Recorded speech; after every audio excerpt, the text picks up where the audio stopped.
अल्हम्दुलिल्लाहि रब्बिल आलमीन वस्सलातु वस्सलामु अला रसूलिहिन नबिय्यिल करीम खातमिल अंबिया वल मुरसलीन। क़ालल्लाहु तआला फ़ी क़ुरआनिल मजीद इक़रा बिस्मि रब्बिकल्लज़ी ख़लक़ ख़लक़ल इंसान मिन अलक़। सदक़ल्लाहुल अज़ीम। सामीन व नाज़रीन, इल्मी मुज़ाकरा चैनल के मुआशरत के प्रोग्राम को लेकर आगे चल रहे हैं और आज हम तालीम और तालीमी इदारे, मस्जिद जो कि तालीम का मरकज़ है, उस पर बात करते हैं।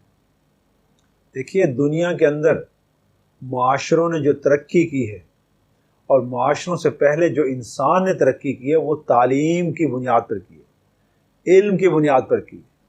और इस्लाम जिसकी पहली वही का आगाज़ बड़े खूबसूरत अंदाज में हुआ, इक़रा बिस्मि रब्बिकल्लज़ी ख़लक़ ख़लक़ल इंसान मिन अलक़। अब आप देखिए, ये वो पहली आयत है सूरत अलक़ की, पहली 5 आयत कि पढ़िए अपने रब के नाम से जिसने इंसान को इल्म दिया, कलम के ज़रिए सिखाया इंसान को इल्म, और इंसान को पैदा भी किया, तख्लीक भी किया उसको, और अपने रब के नाम के साथ पढ़िए। अब आप देखिए ये कितनी 5 आयत जो हैं कितनी खूबसूरत आयत हैं। इस्लाम जिसकी बुनियाद इल्म से शुरू हो रही है, जिसकी पहली वही जब रसूल अकरम हज़रत मोहम्मद मुस्तफ़ा सल्लम पर नाजिल होती है तो कोई और हुक्म नहीं आता। पहला हुक्म क्या आता है? वही के अंदर पहला कलमा क्या आता है? इक़रा बिस्मि रब्बिकल्लज़ी ख़लक़। पढ़िए अपने रब के नाम से, यानी पढ़ना ज़रूरी है और इल्म हासिल करना ज़रूरी है, और इल्म भी कलम के ज़रिए जिसने सिखाया, यानी इल्म को बतौर ज़िंदगी के एक बुनियाद के यहाँ लिया गया है। यानी ये ज़िंदगी की अहम बुनियाद है। इंसानी ज़िंदगी की और मुआशरत के अंदर इल्म की बुनियाद पर जो मुआशरा बढ़ेगा, परवान चढ़ेगा, वही तरक्की याफ्ता मुआशरा हो। इल्म की बुनियाद पर जो फ़र्द, जो कौम, जो मुआशरत तरक्की करेगी वो पायदार तरक्की होगी, वो नाफ़े तरक्की होगी, वो फ़ायदामंद तरक्की होगी।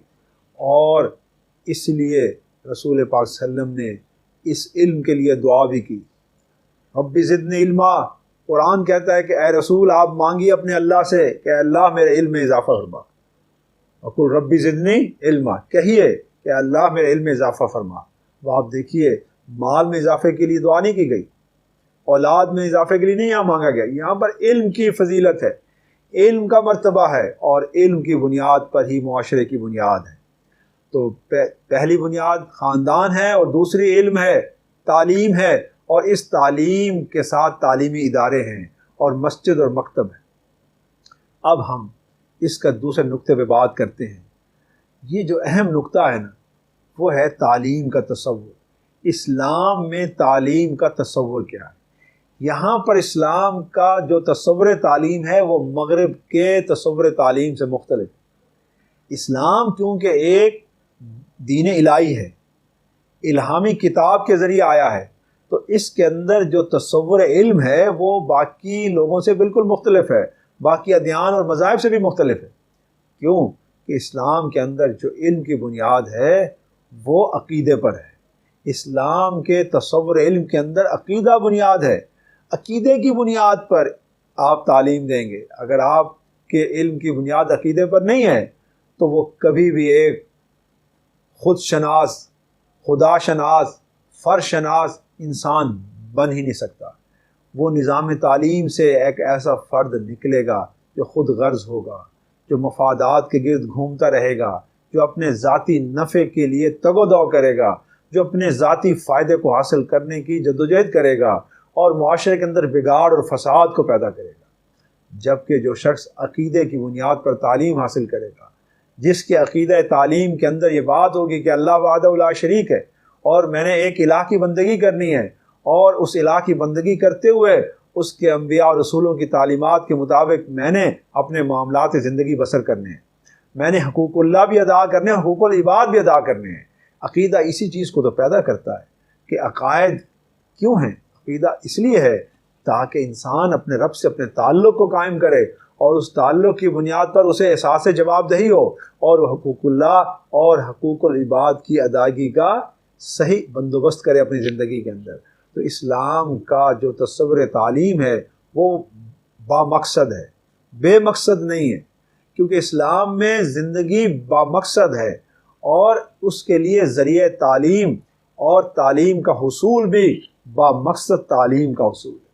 ये बात बहुत गौर तलब है कि अगर इंसान को एक बेमकसद तालीम दी जाए, एक ऐसे निज़ाम तालीम उसे डाल दिया जाए कि जिसके अंदर वह एक डॉक्टर या इंजीनियर या प्रोफेसर या अकाउंटेंट तो बन जाए, लेकिन उसे इंसान का न पता हो कि इंसान क्या है और इंसान की पैदाइश का मकसद क्या है, इंसान ने पैदा होने के बाद ये ज़िंदगी कैसे बसर करनी है, उसका अपने खालिक के साथ क्या ताल्लुक़ है और जो आसमानी हिदायत आती है उसके बारे में क्या कहती है, तो बताइए वो एक डॉक्टर, इंजीनियर या अकाउंटेंट जो बनेगा वो मुआशरे के अंदर कैसे बेहतरी पैदा कर सकता है, वो मुआश के अंदर कैसे अदल व इंसाफ कर सकता है, वो मुआशरे के अंदर समाजी अदल को कैसे नाफिज कर सकता है, वो तो बिगाड़ और फसाद का बायस होगा। तो इसलिए इस्लामी निज़ाम तालीम की जो बुनियाद है वो मकसदियत पर है।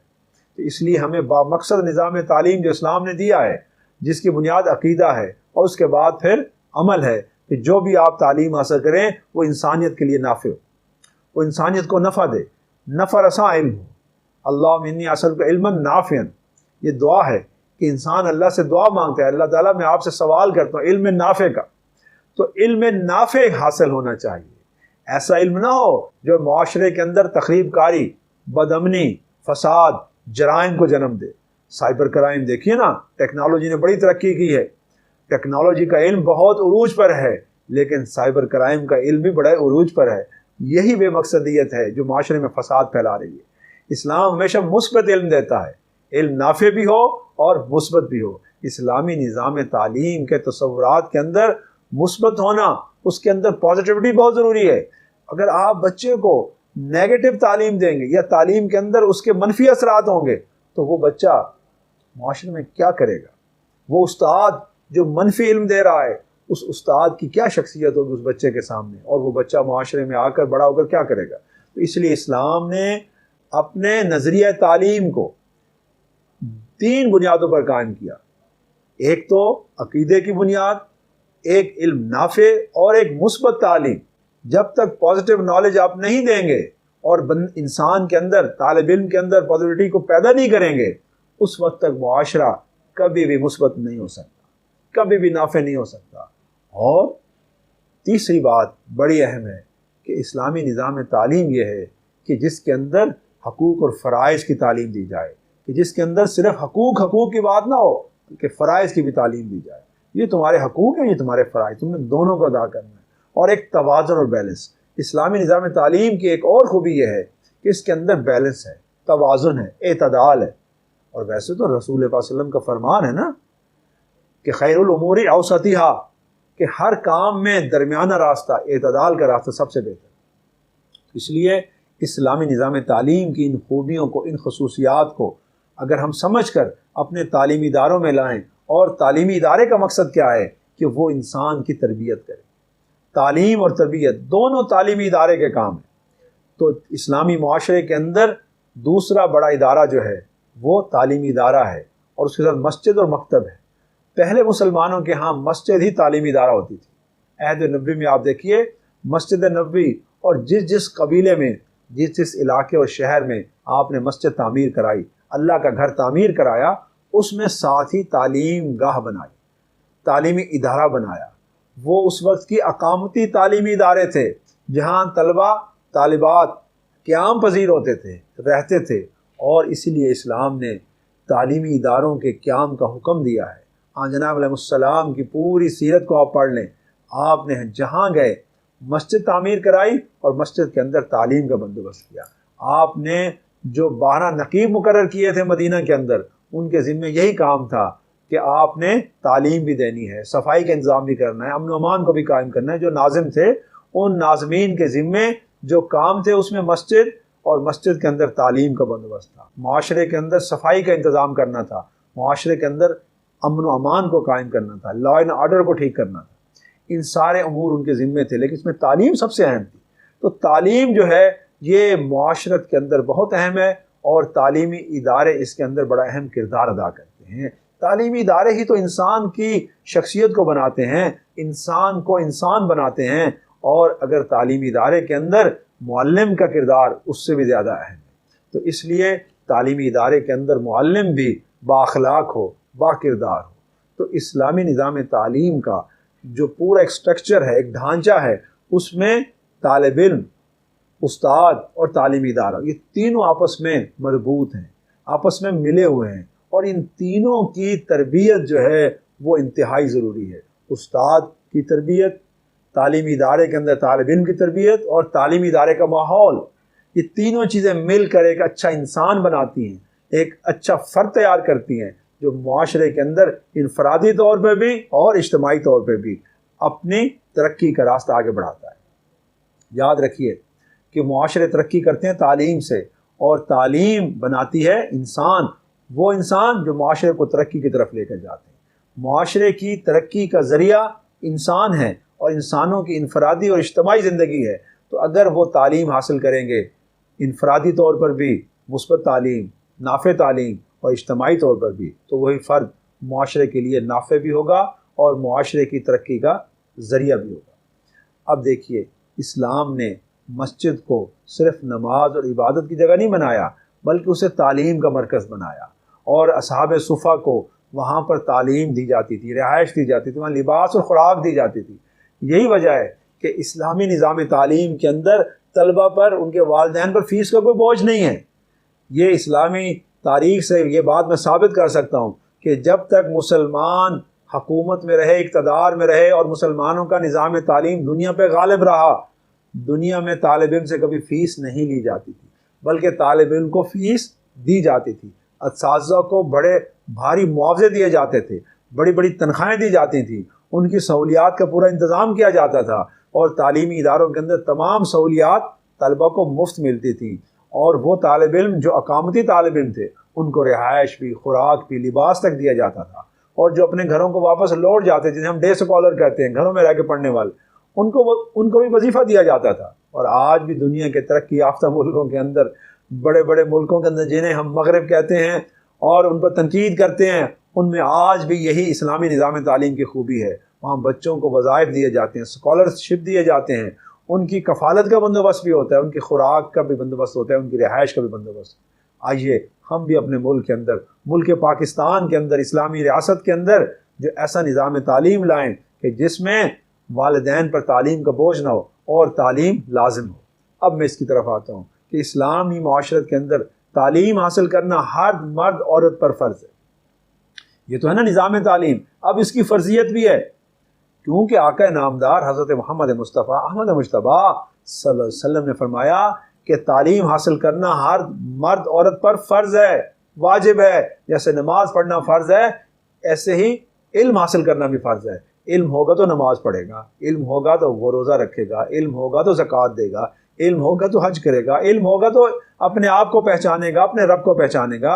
अपने रब की मार्फत कैसे हासिल करेगा, वो बगैर इल्म के नहीं हो सकती।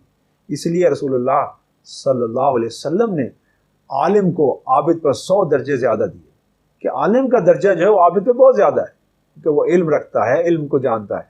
तो आइए हम पाकिस्तान के अंदर भी तालीम को लाजमी करार दे दें। 100% तालीम होनी चाहिए, जैसे और इस्लामी मुल्कों के अंदर है, यूरोप के अंदर है। तो मलेशिया के अंदर मैं गया, वहाँ पर 100% तालीम की शरह है। तुर्की के अंदर 100% तालीम की शरह है। तो आइए हम पाकिस्तान के अंदर भी तालीम को आम करें, सस्ता करें, और तालीम हर फर्द को मिले।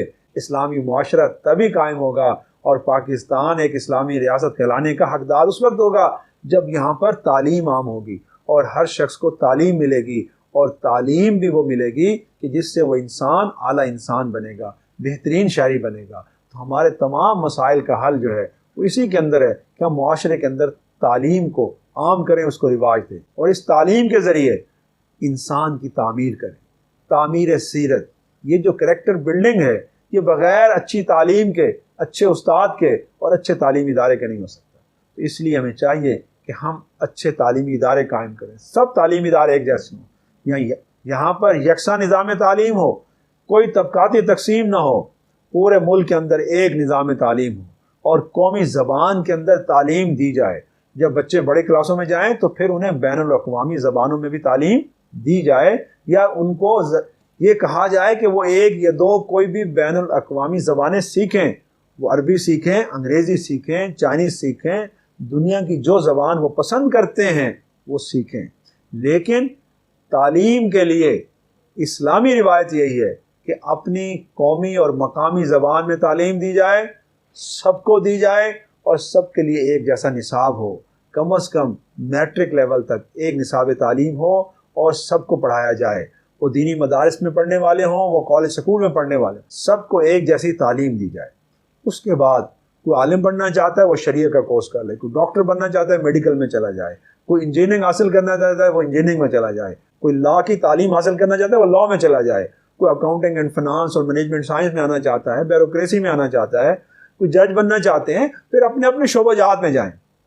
लेकिन सबसे पहली बात यह है कि बच्चे को बचपन से लेकर क्लास 1 से लेकर मैट्रिक तक एक निज़ाम तालीम के अंदर तमाम बुनियादी तालीम दी जाए और यकसा निज़ाम तालीम हो, कौमी ज़बान के अंदर हो और कोई तबकाती तकसीम ना हो और उनके ऊपर फ़ीस का बोझ ना हो। ये तो है इस्लामी निज़ाम तालीम की रिवायत, तो हमें अपने मुल्क में भी लेकर आनी है। हमारे माहिरीन तालीम को मैं दावत दूंगा कि वो इस तरफ आएँ और मैं इसके लिए हमेशा कोशिश करता हूँ और जहाँ भी मुझे मौका मिलता है मैं यही बात कहता हूँ, हम इस्लामी निज़ाम तालीम को लाएंगे और उसकी मकसदियत को लेके आएंगे, उसकी मुस्बत चीज़ों को लेकर आएंगे और उसे इल्म नाफ़े के तौर पे लेके आएंगे और पूरे मुल्क के अंदर हर फर्द को जब हम तालीम देंगे, इल्म देंगे तो उससे शऊर पैदा होगा, आगाही आएगी और पाकिस्तान एक बेहतरीन इस्लामी मुआशरा और एक बेहतरीन इस्लामी रियासत के तौर पे दुनिया के तरक्की याफ्ता मुल्कों की सफ़ में खड़ा हो जाएगा और इंशाअल्लाह पाकिस्तान की इससे इज़्ज़त भी होगी और हमारी बहसियत पाकिस्तानी कौम इज़्ज़त में इजाफ़ा होगा।